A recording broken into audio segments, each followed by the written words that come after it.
Bonjour à toutes et à tous, ici Christian Rivard, président de Vigile, et je suis accompagné de Jean-Claude Pomerleau, un collaborateur de longue date de Vigile. Alors, salut Jean-Claude. Salut Christian. Chin chin. Ah, chin chin. Ben ouais, on va profiter de la pause de l'été, en fait, pour faire le point sur Vigile, Vigile.Québec, à savoir, en fait, où nous en sommes. Alors, en fait, d'où vient Vigile et vers où va Vigile. Et pour cette partie-là, Jean-Claude, je pense que, vu que ça fait quand même depuis 2007 à Vigile, je te laisse la parole sur ça. Oui, OK, bon, voici. Donc, c'est parce que Vigile est né au moment, M. Frappier. Bernard Frappier. Bernard Frappier, au moment, tout de suite après la défaite du référendum de 95. Là, il voulait avoir un site pour un peu ramasser le monde. Et puis, on était un peu dans ce contexte-là avec l'élection là, de 2018, et là où on voit les forces souverainistes se fondre. Et puis donc, il y a un gros questionnement, puis il faut ramasser tout ça. Et puis, on va voir que on n'a pas à être si pessimiste que ça. Donc, Vigile, la formule de Vigile de M. Frappier, pour rappeler que M. Frappier, parce que là, on le sait, nous, comment c'est difficile de tenir ce site-là à bout de bras. Lui, il était tout seul. Ah ouais, c'est simplement pour vous dire que M. Frappier, c'était du matin au soir, devant son ordinateur, à taper les textes des journaux à l'époque sur un site web. Ah oui, puis là, avec une mécanique qui était lourde, etc., alors, on n'a aucune idée du travail puis de l'investissement de ce monsieur-là. On lui doit beaucoup. On lui doit beaucoup aussi parce que sa formule, à lui, par rapport à d'autres sites, c'est qu'il accueillait des commentaires. Il accueillait des textes. Donc, il n'y a pas d'autres sites là, où tu peux envoyer un texte parce que toi, tu penses sur tel thème, quelque chose, tu pourras faire une contribution. Tu sais, là, il les accueillait et en plus, il gérait les commentaires, ce qui fait que ça faisait une dynamique où finalement, il y a une pensée du souverainiste qui est regroupée, qui est rassemblée là, puis avec le temps, ça finit à faire une doctrine souverainiste et on a passé au travers des périodes, là. On a passé au travers des périodes, des défaites du Parti québécois, le Parti libéral au pouvoir, etc. Donc, moi, je suis arrivé en 2007, puis à un moment donné, avec le temps, ouais, je voyais les libéraux là, au pouvoir, et puis il y avait des gens qui se sont regroupés autour de Vigile, un noyau, qui, eux, voulaient faire de l'action de terrain sur le modèle du RRQ de Patrick Bourgeois. Tu comprends? Parce que le réseau de résistance. C'est ça du Québec. Et puis donc, on s'est noyauté, puis on a dit on va intervenir sur le terrain. Puis de là, ça, c'était la partie où Vigile, contrairement à d'autres sites, devenait un acteur sur le terrain. Et puis, on a fait des campagnes électorales. On a fait, premièrement, notre déclaration de guerre au Parti libéral s'est faite sur Vigile. Faire tomber le gouvernement libéral, ça c'était à la fin de 2010, puis là, il est arrivé une chose incroyable. Nous autres, on se dit, on va faire quelque chose. Qu'est-ce qu'il y a à faire? C'est on a une gang de pourris, on va au moins lui dire, regarde, on va vous faire tomber, tu sais, même si on a des moyens dérisoires, on va le faire, on va dire qu'on a fait quelque chose. Point final, pas juste placoter. Alors donc, là, déclaration de guerre sur Vigile. On fait tomber le gouvernement de Charest à l'époque. Mais là, incroyable, Charest, à l'Assemblée nationale, attaque Vigile, en réalité, pour dire le Parti québécois, il est lié à Vigile, etc. Et ça, c'était en 2010. Et là, M. Frappier, il a vu les apports financiers arriver, parce que là, on se dit, ben oui, enfin, tu sais, je veux dire, regarde, on va arrêter de placoter, puis on va... On se donnait des moyens. C'est ça, puis on a parti une campagne d'affichage à ce moment-là. Et puis après ça, on a été faire des élections complémentaires en 2011. On a fait Kamouraska, et encore là, à Kamouraska... Ça a brassé. Ça a brassé. On avait fini une campagne d'affichage devant les locaux des libéraux. Ils ont sorti, il y a eu une engueulade.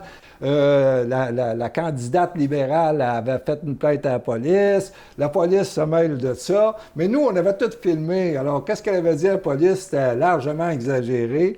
C'est qui la candidate? C'est Dionne. Dionne? Oui, c'est ça. Parent de Charest, là, peu importe.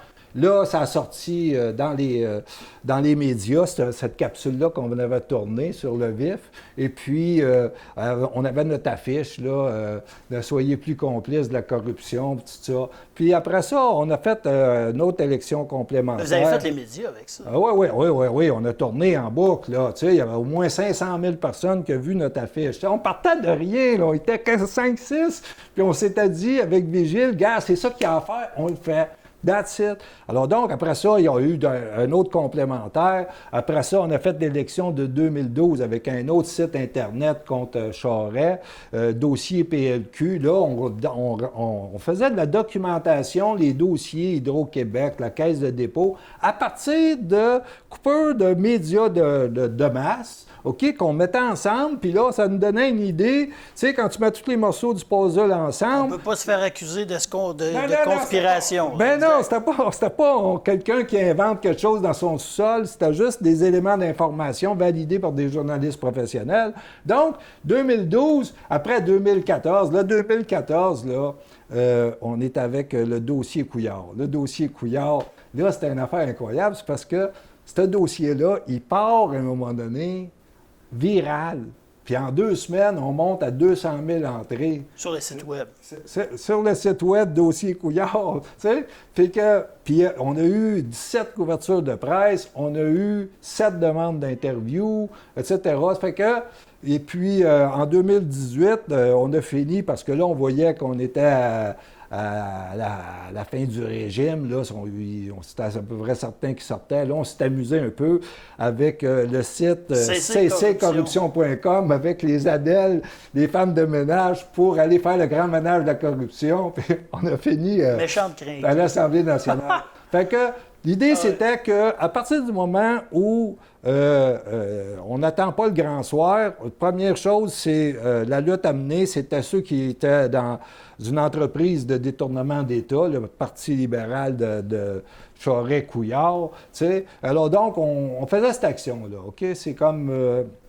on voulait pouvoir dire on a fait quelque chose, puis entre autres, en 2011, à Kamouraska... Vous avez fait la différence. On a fait la différence parce que c'est un comté qui était détenu depuis 25 ans par les libéraux, un château fort, puis ils ont perdu par moins de 200 voix.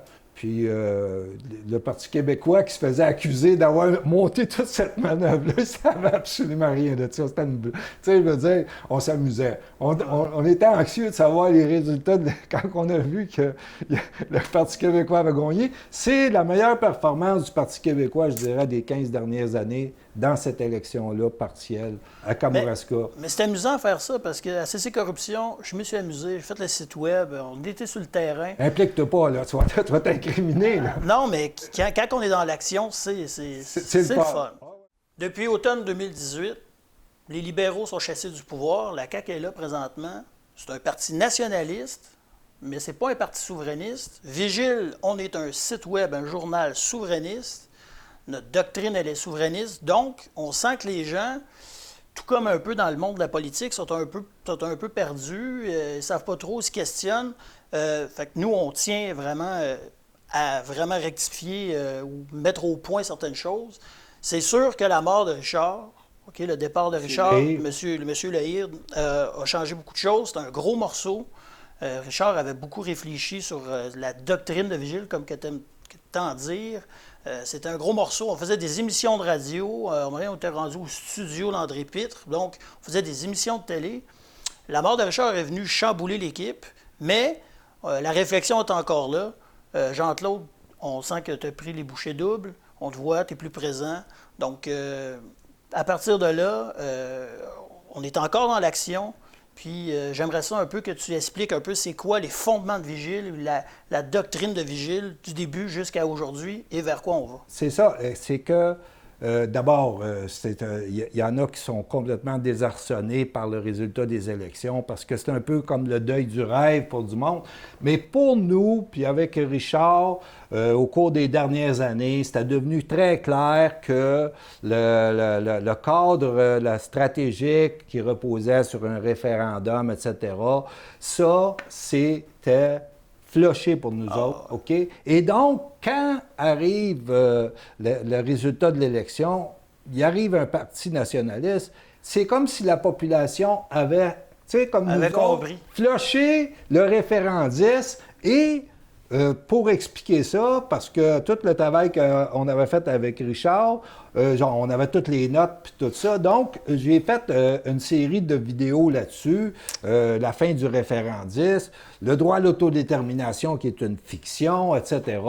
Et puis, une réflexion sur des intellectuels qui sont encore dans une bulle plus ou moins d'illusions. Et puis, avec Richard, on avait poursuivi aussi sur une démarche, sur une relecture de l'histoire pour savoir... Très important. Ben oui, tu sais, on a fait même, toi et moi, on avait fait le régime seigneurial sur Nomos TV, hein? Puis c'était le fun, c'était nos premières expériences, puis tu étais avec ton script, puis tout ça. Mais c'était important de comprendre que ça, c'était une base pour nous. Essentiel. C'est ça. Et puis, dans le cadre de ça, on va faire quelques vidéos, je vais en faire quelques-uns, avec sur le thème de qu'est-ce qui fut nécessaire pour qu'apparaisse, se développe une nation française en Amérique. C'est tout ce qui nous intéresse, là. Tu comprends? Les événements, les personnages. Non, c'est le sujet, c'est une nation qui existe puis qui a un parcours historique. Qui fait face à un défi existentiel. Présentement, puis c'est clair. Présentement, mais depuis même ses débuts. C'est ça. Et donc, c'est ça. Et donc, là, je vais faire probablement les deux grandes alliances qui ont permis à cette nation-là d'exister contre le vent contraire de l'histoire. C'est la Grande Alliance avec les Autochtones, la Grande Alliance avec l'Église de Rome, qui est une institution politique dans notre histoire. D'envergure. Oui, c'est ça, qui nous a portés, etc. Alors donc, on va faire ça, mais aussi, on a... Et toi, tu as fait des démarches. On a aussi, dans le contexte où nous sommes, sachant qu'on a au pouvoir des patriotes, un noyau de patriotes au moins qu'on peut deviner à la CAQ, et d'autres qui sont carrément fédéralistes et pratiquement antinationalistes. Là. OK? Donc, nous, ce qu'on cherche à faire, c'est... travail de recherche pour amener des propositions parce que, présentement, si on n'est pas dans une perspective référendaire, il faut être dans une perspective de l'édification de l'État du Québec. Et donc, stratégie pour les souverainistes. Toi, entre autres, tu en as présenté une. Avec notre ami Antonio Flamand. Oh, on s'est présenté au conseil du Bloc québécois.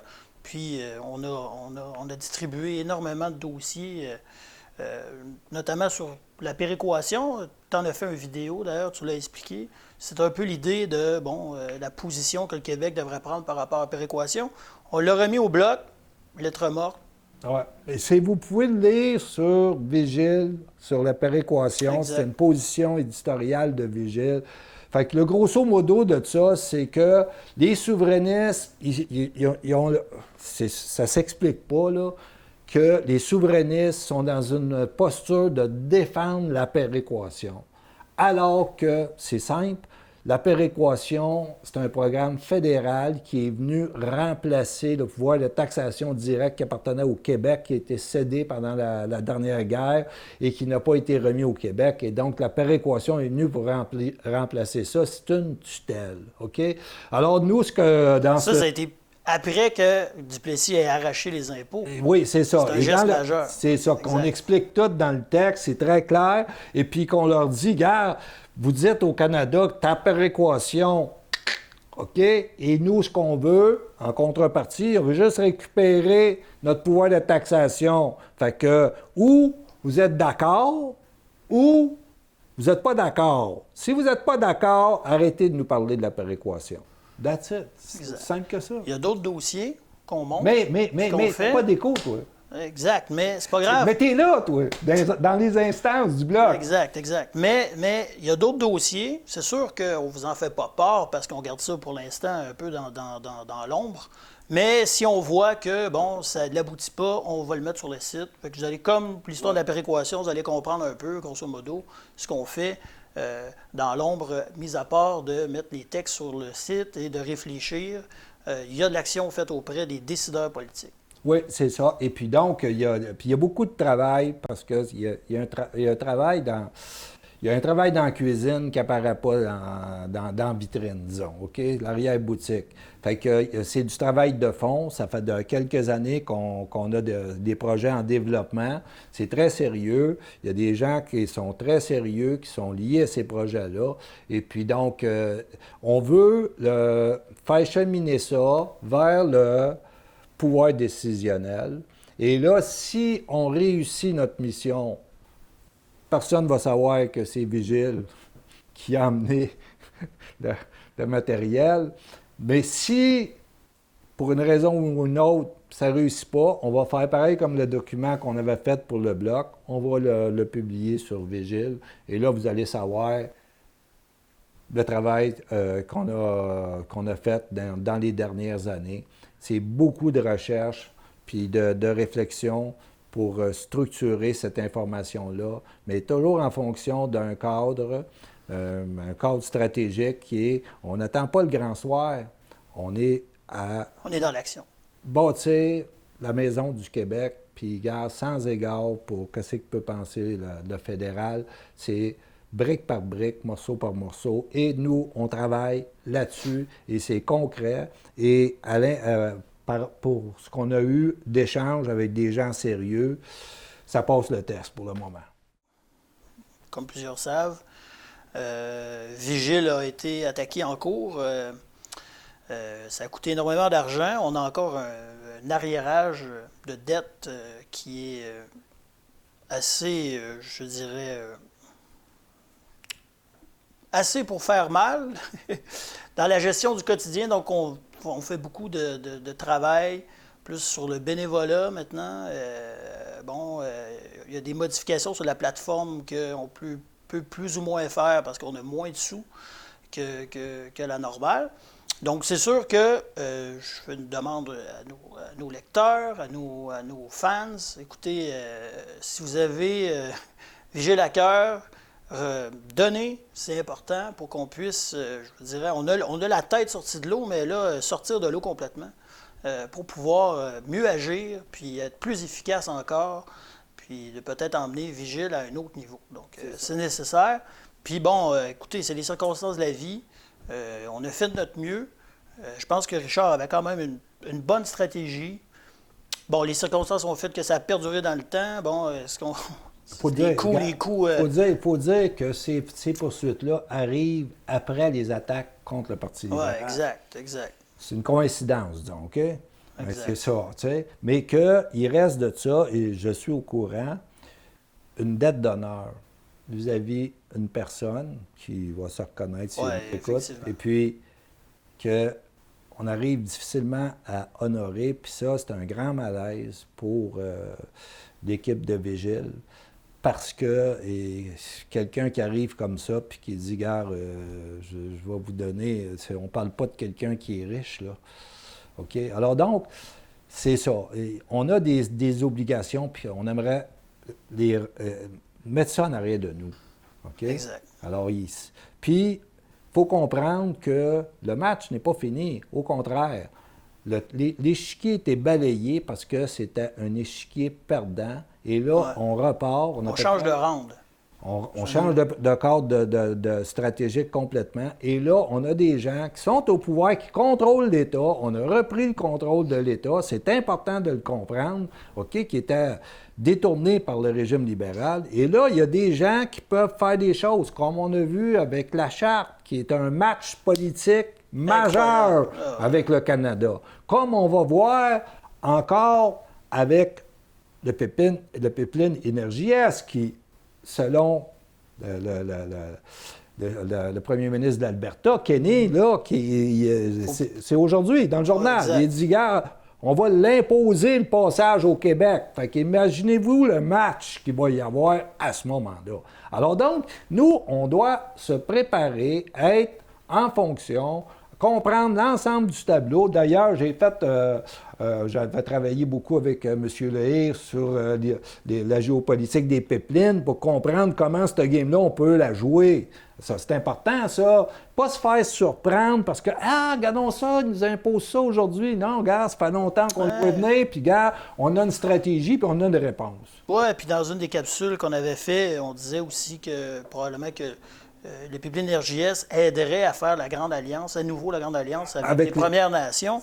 Donc, je veux dire, on le sent que c'est dans l'air, c'est ce qui va arriver lorsque les conservateurs vont prendre le pouvoir. C'est ça. Il y a des conditions qui se réunissent, qui font que là, on va faire le match, mais le match dans la réalité, et non pas dans la fiction, dans des concours d'art oratoire. Dans le pays rêvé. Dans le pays rêvé, dans le comptage de bouts de papier, alors que dans les vidéos qu'on a faites, on démontre clairement que pour Ottawa, la force prime le droit. Ça fait que, gars, on peut-tu s'ajuster? Tu sais? C'est ça. Fait que nous autres, à Vigile, ça fait longtemps qu'on est ajustés. C'est pour ça que, que la CAQ soit au pouvoir puis le Parti québécois soit marginalisé, on continue la bataille. On n'est pas perdu là-dedans. C'est une des raisons pourquoi que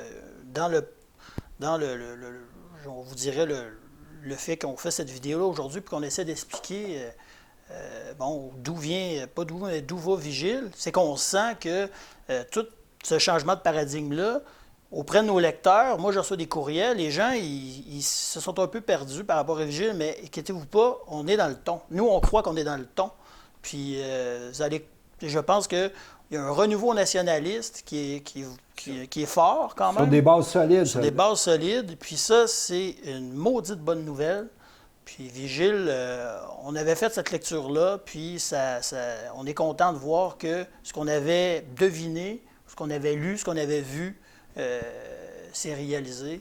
Puis ça, on est en phase avec la dynamique politique. Puis ça, il y a beaucoup, beaucoup de Richard Lehir là-dedans. Puis je me permets de dire qu'il y a beaucoup de Jean-Claude Pomerleau aussi. Ben oui, moi, je le suivais, là. C'était un privilège. On a eu des témoignages là-dessus au moment de son départ. Et puis, c'est vraiment un privilège d'avoir, tu sais, t'es avec quelqu'un qui a une culture de haute stature, puis, tu sais, je veux dire, une mémoire, etc. Et puis, c'est un témoin de l'histoire aussi, directement dans l'action, etc. Écoute, formation classique, tu sais. Il nous manque beaucoup, mais on est encore là.